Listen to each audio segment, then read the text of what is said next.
Pergi berlibur ke tepi pantai gunakan taksi. Jumpa lagi di Bual-Bual Santai, obrolan cerdas menginspirasi. Assalamualaikum warahmatullahi wabarakatuh. Waalaikumsalam. Sahabat NN, jumpa lagi di program Bual-Bual Santai. Program yang menyajikan obrolan-obrolan menarik di seputar kehidupan kita. Dan kali ini kita akan berbincang-bincang tentang satu lembaga, satu institusi yang namanya Forum Anak. Dan untuk itu kita sudah mengundang seorang fasilitator Forum Anak Pekanbaru. Anak muda yang cerdas dan tentunya menginspirasi kita juga nih. Dia adalah Muhammad Zidan. Assalamualaikum. Waalaikumsalam. Selamat berjumpa. Zidan, apa kabar? Iya, alhamdulillah luar biasa. Oke. Apa kesibukan nih sehari-hari? Sekarang kesibukannya kuliah. Kuliah ya. Iya, Oke. Selain jadi fasilitator Forum Anak Kota Pekanbaru. Pekanbaru, ya. Sejak kapan nih jadi fasilitator Forum Anak di Pekanbaru? Zidan itu jadi fasilitator Forum Anak sejak tahun 2023. Gitu. Nah, juga terpilih dari antara seluruh fasilitator, dipilih oleh teman-teman untuk menjadi perwakilan tim kode etik Forum Anak Pekanbaru dari unsur Fasil. Gitu. Dari unsur Fasil. Tapi sebelumnya aktif di Forum Anak. Iya, sudah sekarang ini tahun ke-8 aktif di Forum Anak. Cukup lama juga ya sudah. Iya. Ikut di Forum Anak. Jadi dari Forum Anak kemudian berlanjut ke fasilitator Forum Anak.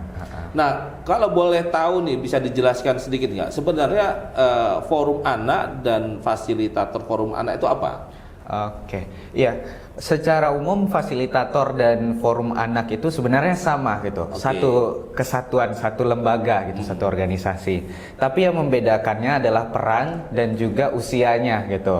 Nah, di Forum Anak itu ada berbagai macam unsur lah bahasanya. Alat kelengkapan Forum Anak, mulai dari pengurus, ya mereka yang memiliki program, kegiatan, inisiasi. Nah, lalu ada fasilitator yang mana merupakan kakak abangnya lah gitu, alumni dari Forum Anak itu sendiri yang sudah berusia lebih dari 18 tahun sampai dengan 24 tahun gitu. Juga di Forum Anak ada pendamping Forum Anak. Nah, itu merupakan perwakilan unsur dari Dinas Pemberdayaan Perempuan. Juga kalau untuk di tingkat kecamatan, kelurahan itu ada kasih kesra atau kasih kesosnya di masing-masing kelurahan itu sebagai pendamping. Ada juga tim kode etik nih yang menjadi kalau di polisi kita memang ada polisinya polisi propam gitu. Nah, gitu ya. kalau ini ada di Forum Anak ada tim kode etik gitu, yang terdiri dari unsur-unsur baik pakar maupun praktisi, pemerhati anak dan juga perwakilan fasilitator yang mengisi di dalamnya. Nah, juga terakhir ada pembina. Pembina Forum Anak itu kalau di tingkat nasional itu menteri, PPA. Oh, langsung menteri pembinanya. Kalau di daerah provinsi gubernur, wakil gubernur, di kabupaten kota, wali kota. Kalau tingkat kecamatan, camat, kelurah, begitu. Oke. Nah, apa yang menarik dari keberadaan Forum Anak ini sebenarnya? Kalau mungkin bisa dijelaskan tujuan awalnya itu apa sih? Mengapa perlu ada forum-forum anak gitu ya?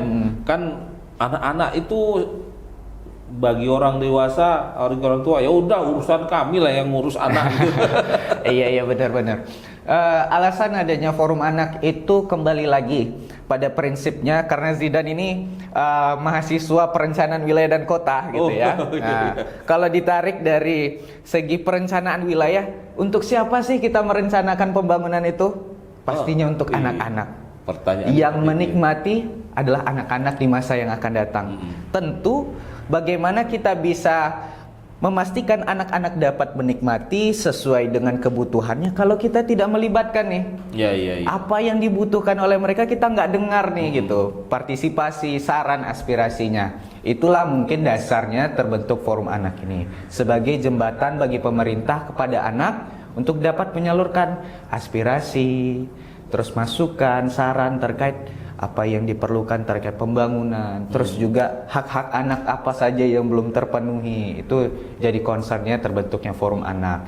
Nah, itu Forum Anak di tingkat nasional sudah berdiri sejak 2009. Di Provinsi Riau sendiri kita udah ada sejak 2010, tuh, setahun setelah pembentukan Devo. Termasuk cepat ya, Iya, yang mengadopsinya ya. Benar.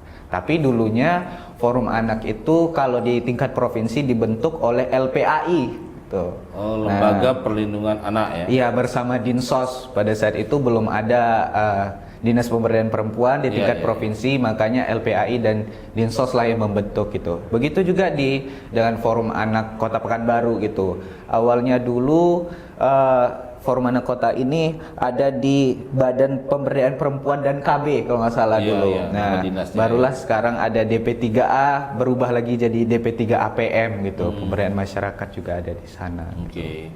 Jadi kadang-kadang perlu juga anak-anak ini mengekspresikan kebutuhan mereka gitu ya. Soalnya memang kayaknya dunia ini sekarang ditata, dikelola itu dalam pola pemikiran orang dewasa melulu gitu ya. Benar. Dan orang dewasa itu merasa sangat tahu anak-anak karena dia pernah jadi anak. Iya. Tapi kadang-kadang zaman berubah ya. Iya, zaman berubah. Sehingga anak-anak sekarang tentu beda dengan anak-anak dulu. Anak-anak sekarang kayaknya cenderung lebih kritis juga ya. Karena juga kemajuan teknologi informasi gitu. Anak-anak bisa dapat informasi dengan cepat gitu kan.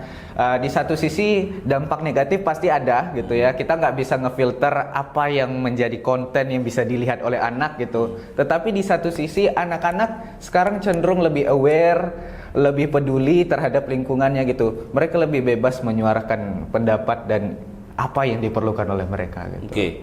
Zidane sudah aktif 8 tahun lah berkaitan dengan Forum Anak. Tentu sudah terlibat langsung dengan berbagai persoalan kehidupan anak-anak di Pekanbaru. Apa yang sekarang ini menjadi problem lah di Pekanbaru kalau kita bicara tentang anak-anak gitu? Apa yang masih menjadi problem mendasar yang harus menjadi perhatian pemerintah kalau menurut Zidane? Ya, kalau bagi Zidane sih yang pastinya utamanya adalah kasus kekerasan terhadap anak gitu ya. Di Pekanbaru? Iya, di Pekanbaru. Datanya seperti apa? Nah, kalau nggak salah itu di tahun 2024 ada sekitar 160-an kasus kekerasan terhadap anak di Pekanbaru. Nah, kekerasan ini kita tidak bisa bilang bahwasanya orang tuanya yang menjadi pelakunya, tidak menjamin bahwasanya sekarang ini kekerasan hanya oleh orang tua gitu. Tetapi kita beberapa waktu lalu sering melihat bahwasanya ada kekerasan terhadap anak di tempat penitipan anak, di daycare. Oh iya, betul, itu viral tuh kasusnya tuh. Terus juga anak sesama anak katanya yang di TK gitu kan. Nah, pelecehan juga gitu. Nah, itu menjadi perhatian bahwasanya anak-anak sekarang ini perlu proteksi yang lebih gitu. Nah, ini mungkin berdampak juga pada pola asuh dari orang tuanya gitu. Nah, mungkin ya bagi orang-orang dulu gitu, mungkin Zidane waktu kecil juga dipukul sama orang tua itu pun nggak masuk kekerasan gitu kan. Lebih kepada pendisiplinan terhadap anak gitu, ketegasan terhadap anak. Nah, itu kan jadi sesuatu yang ini juga ya, jadi pro kontra juga ya. Kalau sekarang kita bicara kekerasan anak ini, kalau tadi dilihat angka, jangan-jangan si anak main ke mana gitu pulang dilesabet sama emaknya, masuk kekerasan dihitung gitu. Ya kalau itu dihitung, wah mak saya tuh pelaku kekerasan sangat luar biasa itu rasanya dulu. Rasanya tiap hari juga ada kekerasan gitu kan. Dulu rasanya kalau saya nakal itu yang namanya ibu saya tukang jahit, jadi dia punya roll untuk buat pola baju itu. Nah, itu kalau nggak salah ada 12 yang patah di kaki saya gitu. Tapi waktu itu nggak merasa sebuah kekerasan sih ya. Tapi gimana ini kan ada perubahan lah ya, perubahan yang mendasar. Artinya bahwa kalau dulu kita menganggap itu bukan kekerasan. Karena makin sepertinya kita tetap sayang sama orang tua kita gitu. Tapi kayaknya anak-anak sekarang itu terbebani secara mental sepertinya sekarang. Mungkin ya masalah mental ini sekarang banyaknya itu mulai marak sejak masa pandemi COVID gitu. Anak-anak di mana ya nggak ada aktivitas di luar rumah gitu kan, hanya di dalam rumah saja, berinteraksi dengan teman-teman pun jarang gitu kan, hanya melalui dunia maya gitu. Terus banyak tekanan baik dari tugas di sekolah, dari orang tua gitu kan, sehingga ya permasalahan mental ini muncul lah gitu. Anak-anak stres gitu, tidak ada waktu bermain di luar gitu. Nah, orang tua pun dibalik itu mungkin ya karena pandemi kehilangan pekerjaan gitu kan, terus tensinya tinggi gitu kan, anak-anak juga jadi korban gitu. Nah, jadi yang menjadi permasalahan itu anak-anak nih nggak ada ruang gitu untuk berekspresi pada saat itu, dan juga anak-anak cenderung masih labil ya, karena pendidikan karakter yang ditanamkan mungkin di saat pandemi COVID tidak selamanya bisa dipenuhi gitu, karena baik itu pendidikan formal di sekolah, juga mungkin anak-anak ada yang ikut MDA gitu kan, penguatan imtaknya juga kan sangat kurang gitu, apalagi bagi orang tua yang terbatas gitu kan. Nah, ini yang jadi problem concernnya gitu. Terus juga mental anak-anak ini juga sekarang mungkin dipengaruhi oleh konten-konten yang ada di sosial media.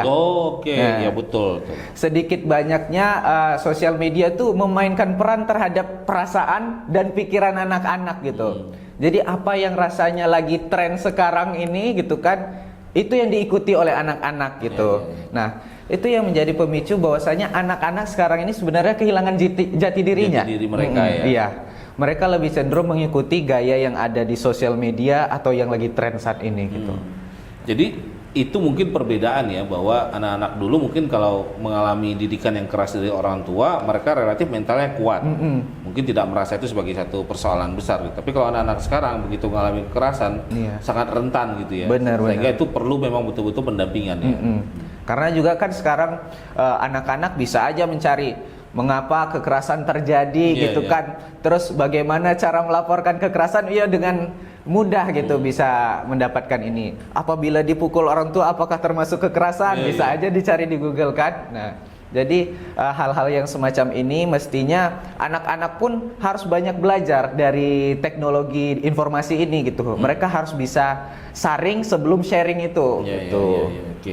Nah, kalau di Pekanbaru saya melihat tadi kekerasannya ya cukup lumayan ya, angka kekerasannya, dan juga kalau kita baca berita ada kasus-kasus ya pelecehan seksual terhadap anak gitu ya. Nah, apa yang harus dilakukan sebenarnya untuk memproteksi peluang terjadinya kekerasan terhadap anak ini kalau menurut Zidan dan teman-teman di Forum Anak? Nah, kalau bagi kami ya bicara mungkin gak usah jauh-jauh dulu anak-anak sekota Pekanbaru, anak-anak yang di internal Forum Anak aja lah dulu ya. Gitu. Di internal Forum Anak saja terkadang orang tuanya tidak tahu bahwasanya anaknya ikut bergabung di organisasi apa gitu. Nah, jadi anak-anaknya nih udah teredukasi dengan adanya Forum Anak gitu, sementaranya orang tuanya masih miss gitu. Nah, terkadang orang tua itulah yang mesti perlu digetolkan lagi, bicara soal parenting, bicara soal tentang ya bagaimana berkomunikasi yang baik dengan anak gitu. Nah, jadi terkadang orang tua ini yang perlu dibina gitu, atau mendapatkan pelatihan kah, atau mendapatkan pendampingan khusus gitu. Karena ya pada prinsipnya ya kan anak akan menjadi tanggung jawab orang tua kan gitu. Nah, tetapi bagaimana orang tua bisa membimbing anaknya kalau anaknya lebih cerdas daripada dia gitu. Nah, anaknya lebih melek teknologi ya. Gitu. Orang tuanya gaptek tuh. Nah, jadi anak-anak saat ini ya terkhususnya di Forum Anak itu cenderung anaknya lebih pintar daripada orang tuanya gitu, lebih mengerti soal tentang isu kekerasan terhadap anak gitu. Nah, kami harap ya baik mulai dari skup terkecil inilah dulu Forum Anak ini, karena yang akan menjadi garda terdepannya gitu kan. Karena di Forum Anak itu ada peran pelopor dan pelapor. Artinya Forum Anak itu harus mempelopori apa yang menjadi tugas dan tanggung jawab perannya anak-anak yang sebenarnya gitu kan. Nah, jadi juga orang tuanya harus juga jadi pelopor juga, bahwasanya bagaimana sih kita bisa membina, mendidik anak yang baik gitu. Nah, mungkin ya di sisi lain untuk teman-teman yang ada di luar sana, orang tua di luar sana juga diperlukan hal-hal semacam ini gitu. Karena orang tua merasa bahwasanya didikan yang dilakukan oleh orang tuanya dulu gitu. Nah, itu adalah didikan yang terbaik gitu. Terkadang saat ini sudah kurang relevan gitu bagi anak-anak, sehingga rasanya yang namanya parenting, pelatihan terkait dengan bagaimana mengelola stres terhadap anak, mengelola emosi gitu, itu harus sering digencarkan lagi pada orang tua gitu. Jadi setiap orang itu punya zaman dan eranya masing-masing. Iya, benar-benar. Dan di setiap zaman dan era itu punya gaya hidup yang berbeda juga. Benar. Sehingga memang nggak bisa kita menyatakan bahwa lah saya kan orang tua. Benar. Saya kan pernah jadi anak-anak. Belum kamu jadi anak-anak, saya udah jadi anak-anak. Tapi orang tua lupa ya, kondisi zaman berubah dan pola pikir anak dipengaruhi oleh lingkungan ya. Jadi perlu banyak belajar parenting juga gitu ya. Oke. Nah, kalau kasus-kasus lain itu yang terjadi, saya pernah dengar juga ada semacam sekarang itu heboh dulu tentang LGBT di kalangan anak, bahkan katanya ada di SMP itu grup LGBT anak. Itu betul ada di Pekanbaru atau di Riau gitu, pernah ada isu seperti itu? Kalau isu sih pernah terdengar ya, dan juga sudah diverifikasi bahwasanya memang ada pada saat itu gitu. Nah, tapi pada posisinya anak-anak itu kan masih remaja gitu kan, anak SD malahan ada yang masuk dalam grup itu juga. Mereka itu motifnya diajak-ajak oleh orang dewasa gitu, dan itu pun bukan yang mereka kenal. Nah, itu tadi informasi dan teknologi itu bahwasanya bisa menjadi momok yang negatif ya bagi anak-anak gitu. Mereka ketemu di game gitu kan, terus berkomunikasi di game. Sekarang kan teman-teman bisa ngobrol, bisa chatting gitu, terus lanjut ke kontak ke WhatsApp, ke aplikasi yang lain-lain gitu, sosial media yang lain, itu mereka membentuk grup. Nah, yang posisinya anak SD ini nggak tahu apa-apa, dia dimasukkan ke grup gitu kan, dan di situ banyak teman-temannya yang masuk ke grup juga gitu, akhirnya terpapar gitu, terpapar oleh orang dewasa yang mengajak ini tadi gitu. Nah, mungkin ya bagi anak-anak itu pada saat itu ini tujuannya grupnya untuk main game gitu. Nah, tetapi ternyata lama-kelamaan diselipkan konten-konten yang kurang senonoh gitu oleh orang dewasa tersebut gitu, yang terjadi di Pekanbaru. Wah, ini bahaya juga ya. Kalau dulu sih ya main game kan cuma pakai game mode gitu ya. Iya, benar. Masa kita itu pun mainnya juga nyewa di lapak sekolah itu pakai tali gitu mainnya. Ya paling ya interaksi juga cuma dengan yang di sebelah aja kan. Oh, bodoh kamu gitu. Kalau sekarang ya online ya. Jadi kita awalnya nggak kenal tapi kena mabar istilahnya, main bareng, kemudian terkoneksi lalu bentuk wah itu bahaya juga. Ini harus waspada nih tentang jadi sekarang potensi kejahatan terhadap anak atau hal-hal negatif terhadap anak lebih banyak dipengaruhi oleh teknologi informasi. Iya, benar. Nah, itu ada upaya-upaya yang dilakukan oleh Forum Anak untuk bagaimana menyadarkan bahaya-bahaya melalui teknologi informasi itu.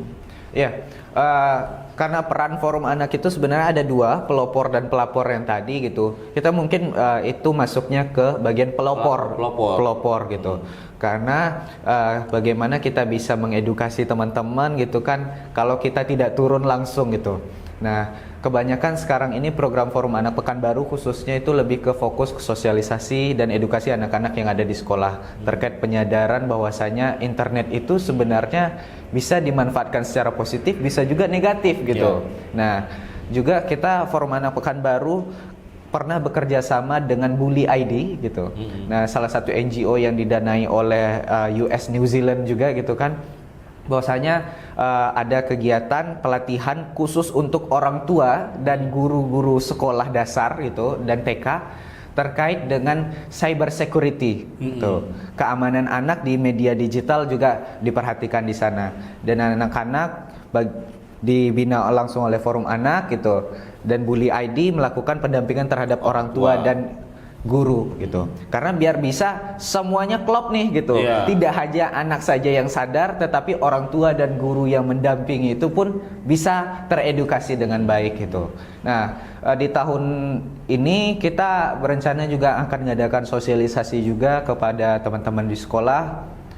Ada beberapa sekolah yang sudah kita targetkan dan mungkin ya cukup rentan ya gitu. Terkhusus lagi teman-teman yang bersekolah di daerah perkotaan, di tengah-tengah kota gitu. Karena posisinya mereka akan berinteraksi dengan orang banyak gitu ya. Juga pasti melek akan teknologinya lebih tinggi gitu. Nah, kerentanan juga lebih tinggi terhadap mereka. Jadi fokus kita kepada teman-teman di tingkat SMP dan SMA gitu.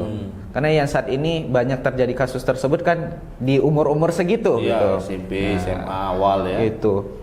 Tapi di balik itu yang kita kerjasama dengan Bully ID itu kita ke anak-anak SD, lebih ke penyadaran di tahap awal bahwasanya internet itu yang positif itu seperti ini loh gitu.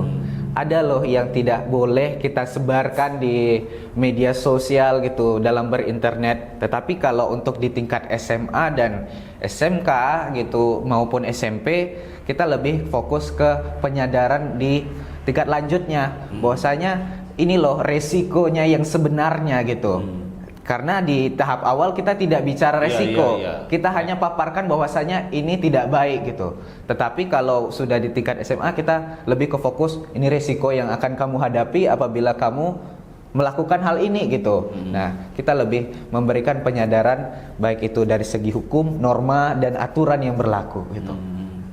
Tapi memang kalau anak-anak ini kan susah ya, artinya rasa ingin tahunya saat itu masih sedang tinggi, penasarannya, Bener, ya bener. rasa curiosity-nya juga saat itu sedang tinggi. Jadi tentu memang juga harus dibantu atau di backup oleh orang tua untuk memahami ini. Bener.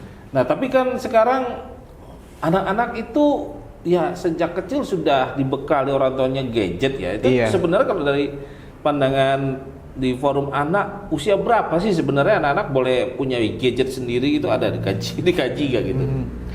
Kalau kita sudah bicara dengan teman-teman yang ada di Bully ID pada saat itu, mereka sudah melakukan riset lah bahasanya, mungkin kajian-kajian gitu. Bahwasanya yang optimal untuk diberikan anak gadget itu di atas 10 tahun. Di atas 10 tahun. Tetapi fenomenanya saat ini anak 2 tahun aja untuk suruh diam sudah dikasihkan YouTube gadget gitu kan. Nah, untuk biar diam nggak rewel. Nah, ini sebenarnya menjadi permasalahan gitu. Karena anak-anak itu di usia segitu motoriknya belum siap gitu. Terus sensor mata mereka terhadap menanggapi warna itu belum juga maksimal dan belum stabil gitu. Tapi dipaksa nih untuk melihat menatap layar yang berbagai macam warna gitu, terus ada radiasi juga gitu. Nah, dampaknya mungkin ke kemampuan motorik anak di masa yang akan datang itu cenderung melambat gitu pertumbuhannya tuh. Nah, tetapi di umur 10 tahun pun memang boleh ada pembatasan gitu. Harusnya. Nah, maksimalnya artinya seharusnya dia belum boleh menguasai sendiri gadget itu ya. Tapi kalau dia dipinjamkan menggunakannya di waktu-waktu tertentu misalnya untuk keperluan belajar ya. Karena sekarang kan sekolah itu mulai mengarah ke penggunaan gadget kan. Walaupun sekarang ada negara-negara yang mulai kembali sadar kayaknya kembali ke buku gitu. Kembali ke buku. Tapi oke lah, sekarang kayaknya masih agak susah juga itu. Karena sudah banyak yang menikmati. Tapi artinya bahwa anak-anak di usia 10 mungkin sampai 15 tahun belum waktunya menguasai gadget sendiri gitu ya. Seharusnya belum waktunya, karena sesuai anjuran itu bahwasanya anak-anak itu bolehnya menggunakan gadget 3 kali seminggu. Dan maksimal dalam 1 kali itu 2 jam gitu. Artinya kan ada 6 jam hanya waktu anak-anak untuk megang gadget nih dalam seminggu. Tapi realitanya anak-anak sudah punya gadget sendiri, terus juga sudah bisa menggunakan sosial media sendiri gitu. Nah, jadi itu yang jadi kendala di kita. Jadi orang tua jangan jadikan gadget alat negosiasi dengan anak-anakmu gitu ya. Ini orang tuanya mau asik menggosip, kasih gadget. Nah, nggak boleh itu ya. Ini bahayanya luar biasa. Oke, jadi menarik ya. Kemudian kalau kita melihat di Pekanbaru juga di jalanan itu banyak anak-anak tuh yang ya jualan kah, minta-minta kah, Benar. itu terkesan seperti dieksploitasi oleh orang dewasa atau orang tua mereka gitu. Iya. Nah ini ada nggak program yang menyasar mereka itu Jidan dari Forum Anak? Iya, kalau kita di Forum Anak perannya mungkin terkait dengan eksploitasi dan anak jalanan itu ada di keduanya, pelopor dan pelapor tadi. Bagaimana kita bisa mempelopori anak-anak yang di jalanan itu pasti dia tidak dapat akses pendidikan yang layak gitu. Nah, kami di Forum Anak Pekanbaru juga sudah bekerja sama dengan teman-teman dari LPM Sail. Nah, kita membuat kelas anak jalanan. Nah, jadi setiap hari Minggu itu teman-teman Forum Anak melakukan kegiatan mengajar anak-anak jalanan. Kita bawa alat belajarnya gitu, kita kenalkan huruf-huruf gitu yang sifatnya dasar-dasar saja, sehingga anak-anak itu juga bisa bertambah pengetahuannya. Nah, juga dari sisi pelapor gitu kan, kita juga terus melakukan ya pemantauan terhadap anak-anak yang ada di jalanan gitu, walaupun rasanya belum maksimal. Karena fungsi sebenarnya itu kan perannya ada di Dinsos dan Satpol PP yang merupakan tugas dan fungsinya mereka di situ. Tapi yang kami hadapi pada waktu itu pernah kami kedapatan anak-anak yang ada di Jalan Arifin Ahmad. Nah, itu anak-anaknya minta-minta ke kafe-kafe gitu kan. Terus kebetulan kami lagi ada acara kumpul-kumpul di sana gitu kan. Anak-anak ini kalau kita bilang dia berbohong, ya bisa dibilang seperti itu, tetapi dia nggak ingin berbohong, tapi diajarin gitu ya. Kami tanya, adik kenapa jualan? Karena orang tua udah nggak ada, dibilangnya kayak gitu. Terus jadi tinggal sama siapa? Sama tante gitu. Sama tante. Saudaranya ada berapa? Ada 7. Terus nggak sekolah? Enggak gitu. Kenapa nggak sekolah? Ya karena kerja disuruh tante gitu. Mau nggak sekolah? Mau gitu. Nah, ya udah, boleh tahu namanya gitu kan. Dia beritahu namanya, terus dia beritahu alamatnya di mana. Nah, ya udah kita di situ selesai gitu kan. Pas kita mau cari nih rumah anak itu nggak ketemu. Nah, ditanya dengan warga sekitar, ada nggak anak itu? Nggak tahu gitu. Nah, mereka masih anak-anak tersebut berpikir bahwasanya kami itu untuk gimana ya, pengen masukin mereka ke panti asuhan gitu. Nah, mereka merasa bahwasanya terancam atau tidak bisa seperti biasanya gitu. Dan juga itu karena ajaran dari yang artinya menyuruhnya mereka gitu. Didoktrin ya, atau diintimidasi, kemudian didoktrin. Kalau ada yang nanya, jawab aja begitu. Iya, begitu. Nah, selalu seperti itu. Saat kami mau ngajukan, kami tawarkan ke mereka, bisa nggak, mau nggak bersekolah? Mau katanya.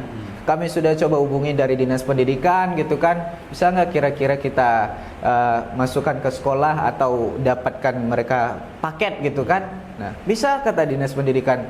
Tapi di satu sisi besoknya kami cari selalu hilang, nggak pernah ada gitu. Nah, itu yang menjadi permasalahan. Walaupun lah dibalik kata orang bahwasanya kebanyakan anak-anak jalanan atau pendatang-pendatang itu bukan warga asli Pekanbaru, tetapi kan dia yang namanya hidup di kota kita, harus menjadi perhatian kita juga gitu. Jangan sampai bahwasanya oh bukan warga kita nggak peduli apa-apa gitu. Karena orang dari luar sana pun taunya bahwasanya itu orang Pekanbaru. Mereka nggak akan nilai bahwasanya itu orang luar kah, orang apa gitu. Yang jelek lagi siapa? Kita juga gitu kan. Nah, itu yang selalu jadi kendala kami. Jadi mungkin yang lebih fokus saat ini perannya itu untuk lebih ke memberikan edukasi kepada anak-anak. Kayaknya memang formatnya nggak bisa nih mereka itu kita berikan atau kita fasilitasi sekolah formal secara utuh gitu. Kita suruh belajar terus menerus saja tidak bisa gitu. Nah, mungkin ya dari pendidikan informal yang kami ajarkan gitu, mungkin ya sekali seminggu gitu kan, 2 kali seminggu. Itu yang mungkin lebih efektif. Supaya anak-anak walaupun dia nggak bisa mendapatkan pendidikan yang seperti anak-anak biasanya, minimal dia tahu tulis baca berhitung gitu. Oke, nah ke depan kira-kira apa program-program forum anak di Pekanbaru yang akan dilakukan gitu kalau dari perencanaannya? Kalau dari perencanaannya di tahun ini itu teman-teman adik-adik kita di Forum Anak itu akan melaksanakan musda, musyawarah daerah gitu. karena kepengurusan di 2023-2025 akan berakhir. Nah, kita Dia harus 2 tahun atau 3 tahun? 2 tahun. Oh, 2 tahun ganti. 2 tahun ganti. Jadi di bulan April nanti kita akan adakan musda untuk memilih lagi ketua dan seluruh perangkat kepengurusan yang ada gitu. Terus juga nanti kita akan ada juga kegiatan pemilihan duta anak Kota Pekanbaru. Terus juga ada kegiatan BIMTEK dan TOT bagi anak-anak sekota Pekanbaru gitu. Terkait dengan peran dan fungsi forum anak, terus itu tadi tentang pencegahan kekerasan terhadap anak, juga tentang konvensi hak anak, bahwasanya sekarang anak-anak itu belum tahu sebenarnya bahwasanya hak anak itu ada berapa sih gitu. Oh gitu. Nah, sampai ke jumlah hak anak saja ada aturannya gitu. Nah, sudah ditetapkan, tetapi anak-anak masih belum tahu gitu kan. Iya. Nah, jumlah haknya berapa, apa-apa saja gitu. Terus juga nanti di tahun ini bakalan ada penilaian kota layak anak. Nah, di sana forum anak juga turut terlibat gitu sebagai apa ya namanya objek dari program tersebut gitu.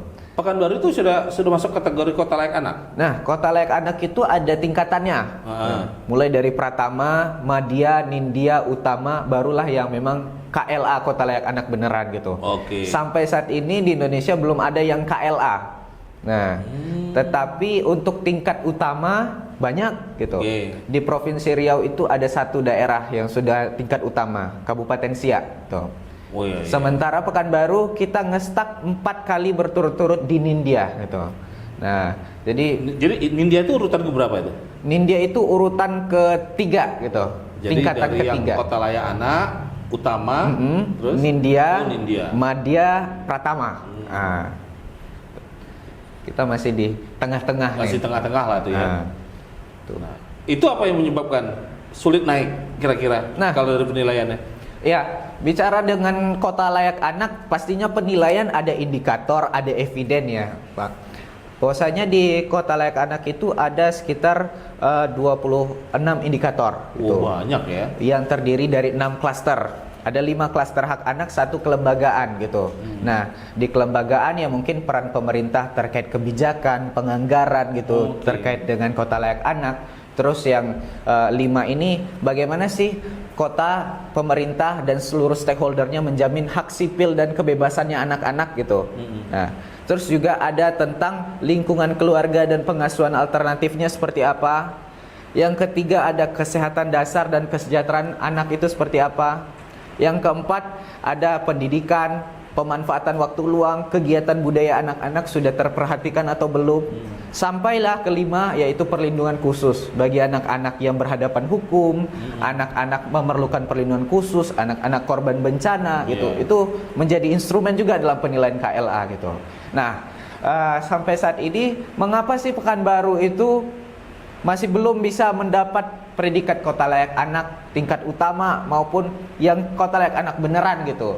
Nah, mungkin ya kalau bagi pandangan Zidan gitu ya, karena sudah beberapa kali terlibat dalam proses ini gitu, jadi tim penginputannya, bahwasanya masih banyak pertama ego sektoral dari masing-masing OPD.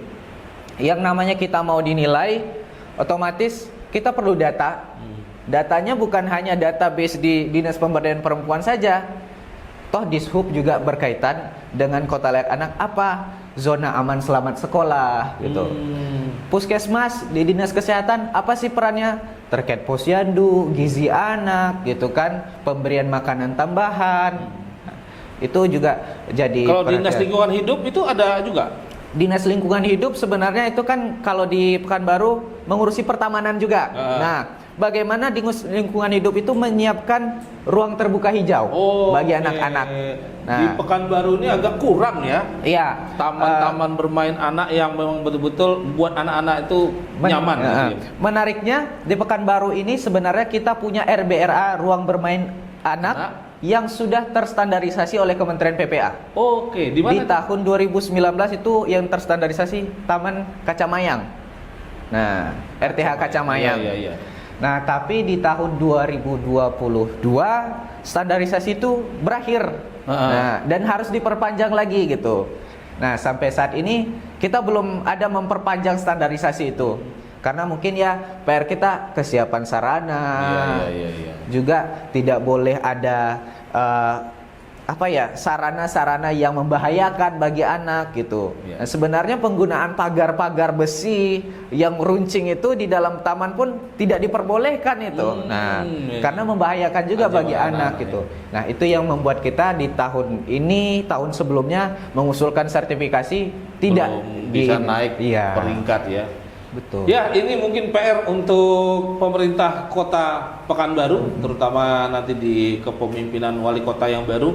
Kita ingin Pekanbaru ini menjadi kota yang nyaman bagi anak-anak. Bener. Karena sebenarnya kalau kita pikir-pikir, kita hidup sekarang, terutama kalau udah jadi orang tua kan, yang dipikirkan kan itu kan bagaimana anak saya ke depan gitu Iya. ya. Tapi kalau anak-anak tentu belum berpikir seperti itu.